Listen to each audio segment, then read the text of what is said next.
সময়টা 1945 সালের এপ্রিল মাস। দ্বিতীয় বিশ্বযুদ্ধের ভয়াবহতা তখনও শেষ হয়নি। মিত্রবাহিনীর নিরলস অগ্রযাত্রায় জার্মানির রাজধানী বার্লিন পরিণত হয়েছে ধ্বংসস্তূপে।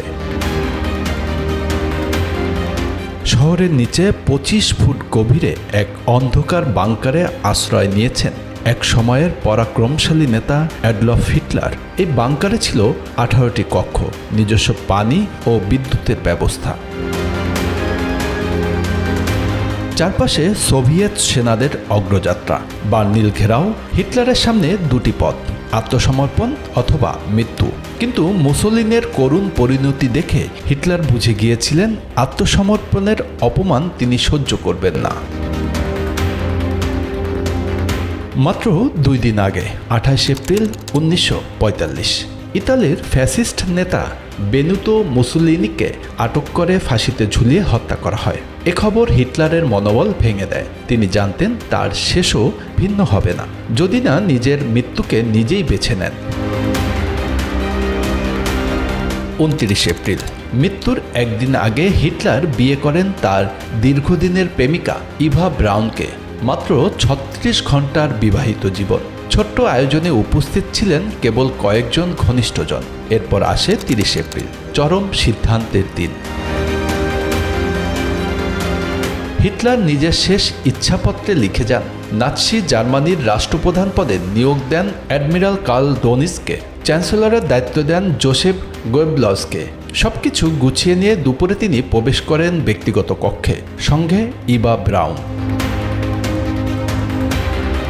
ওয়াশিংটন পোস্টের তথ্য অনুযায়ী সেদিন হিটলারের পরনে ছিল নাৎসি ইউনিফর্মের জ্যাকেট ও কালো ট্রাউজার, ইভার পরনে নীল সাদা পোশাক। দুজনে দরজা বন্ধ করেন, আর কখনো খোলেননি।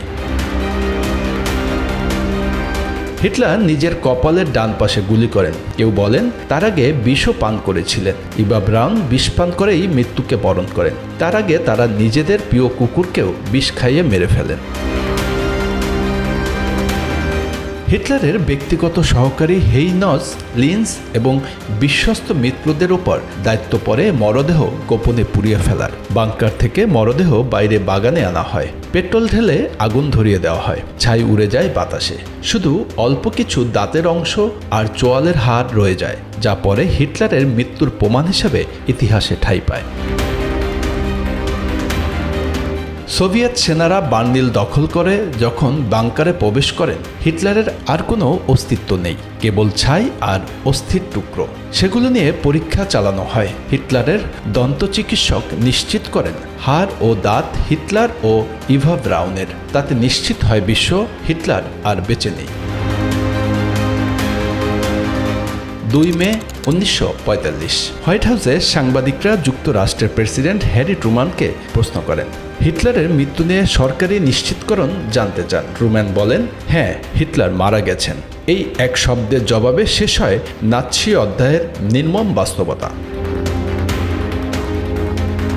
হিটলারের মৃত্যুর 8 দিন পর 8 মে 1945 নিঃশর্ত আত্মসমর্পণ করে জার্মানি। শেষ হয় দ্বিতীয় বিশ্বযুদ্ধের ইউরোপীয় অধ্যায়, কিন্তু দাগ রেখে যায় ইতিহাসে সবচেয়ে অমানবিক গণহত্যা আর একনায়কতন্ত্রের কালো দাগ। অ্যাডলফ হিটলার, যে মানুষ নিজেকে অপরাজয় ভাবতেন, শেষ পর্যন্ত বেছে নিলেন মৃত্যু, কারণ ইতিহাসের রায় সবসময় চূড়ান্ত। Bangla affairs news desk.